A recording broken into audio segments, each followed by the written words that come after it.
Let's get into it. Joining me now are the director of the Research and Evaluation Center at John Jay College of Criminal Justice, Jeffrey Butts. Jeffrey is also a member of Regional Gun Violence Research Consortium and University of Alabama assistant professor in the Department of Journalism and Creative Media, A.J. Bauer. A.J. is the co-editor of News on the Right, studying conservative news cultures. All right, Jeffrey, let's talk about this. When these shootings were happening this week, before the girl in North Carolina was hit with that bullet shard, we asked ourselves, why is this happening? Why are people so scared or so angry that they're turning first to their gun instead of just opening the door and saying, what do you want? Or yelling at someone, get off my property? Whatever the case, why are they turning to their gun first?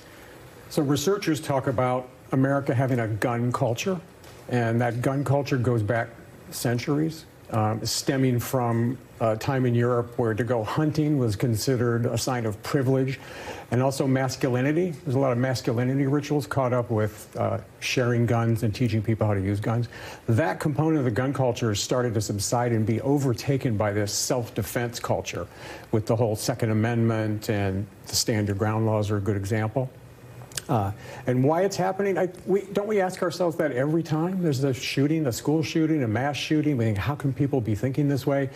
And all those mysteries are perplexing, but none of them would be lethal if it weren't for the massive amount of guns in this country. And you use the key term, marketing. Marketing. Yeah. So when these research groups say that the NRA's goal in these stand your ground laws was to make guns more desirable because at the time gun sales were going down, the goal was to scare people into feeling like a gun was necessary to keep them safe. Yeah. Imagine if our alcohol laws were set by, controlled by, and created by the beverage industry, the alcoholic beverage industry. It's the same issue. We have a product which, when used properly, could be okay for people, but you can't ensure that everyone who gets the product knows how to use it or has good intentions.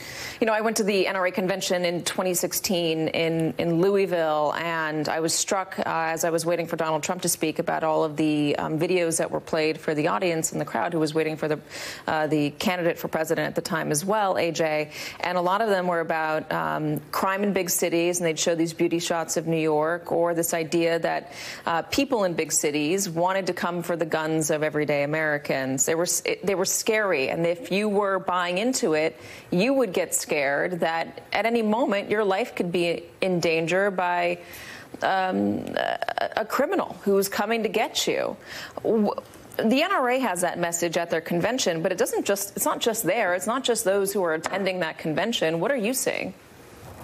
Yeah, so I'm glad you mentioned that. So my dad actually is an NRA member, and a few years ago I was reading, you know, he had at his house America's First Freedom, which is the NRA magazine that gets mailed out to NRA members. And I remember noticing that there was a section, or at least then I'm assuming it still is, there's a section devoted to brief stories of individuals who use their guns to defend their property. So it'll be like a random news brief that says such and such grandma was at her house and this robber came and then she got her gun and defended herself, and then, you know, the robber ran away and she was safe. And so there's a long-standing fetishization within the gun community, right? People who are part of the NRA and adjacent, who fetishize this idea, right? That, you know, no one else is going to protect them, that they need a gun to protect themselves. They're always anticipating somebody's going to be knocking on their door and either coming for their gun or coming for something else that their gun can protect for them. AJ, what do you make of Andrew Lester's grandson saying that it was in part the NRA and the Stand Your Ground laws, but also this 24-hour cable news cycle where he was watching, he says, Fox News and OAN, and being told that the world is scary?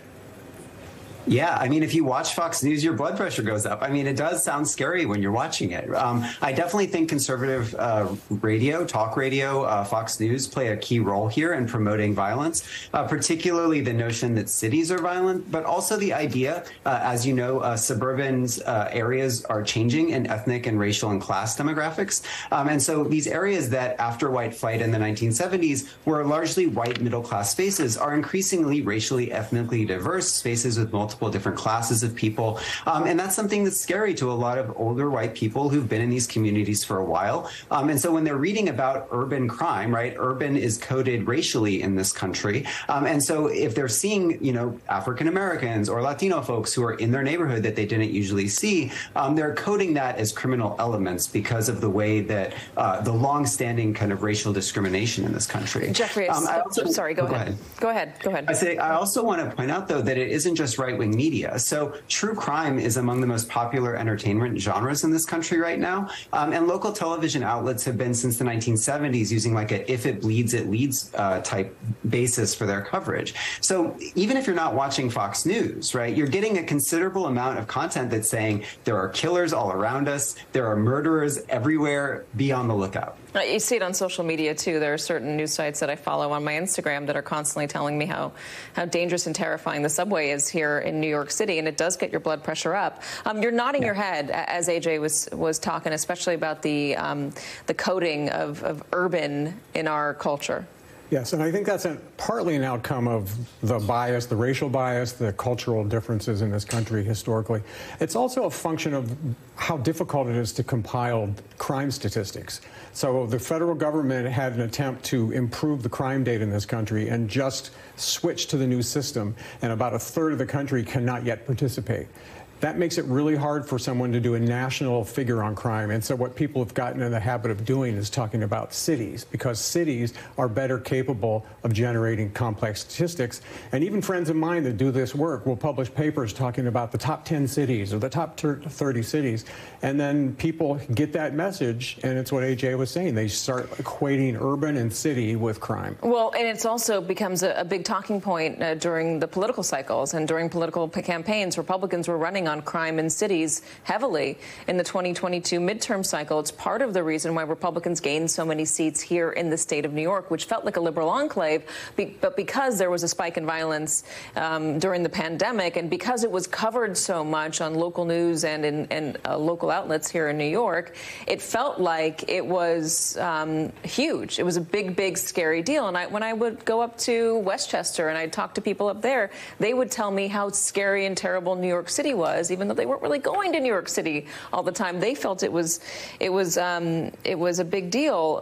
What do you say? And just we'll put some Pew polling up here. 6 in 10 registered voters told Pew that violent crime is very important when they decide who to vote for in the congressional election. What's that narrative doing, again, to the public's perception of crime? Yes. I wish we had politicians that paid attention to truth and facts. And my friends and I in this field are always asking each other, when we hear a statement from a politician that distorts the reality, we always think, did they really know they're lying, or are they being misled by someone else and just repeating what they've been told? Because there are obvious, blatant lies that are being told about crime in cities. And people who don't spend their time thinking about this all the time will just drink that in and believe it. My late mother, when I moved to New York City 13 years ago, she said to me that she was worried about me being in the city because it was dangerous. And I showed her the data that her suburb of Columbus, Ohio, actually had a higher per capita rate, meaning higher chance of being harmed by crime, than I would here. Did that register with her? Did it influence her? No. Well, nothing is more powerful in terms of emotions than the emotion of fear. Maybe anger, but fear and anger are certainly up there. Dr. Butts and AJ, thank you very much for joining us and starting this conversation, helping us understand why this could possibly be happening more, it seems, now, especially just for accidents. And coming up, racial profiling, fabricated evidence. What else? An investigation revealed about officers and a Northern California police department.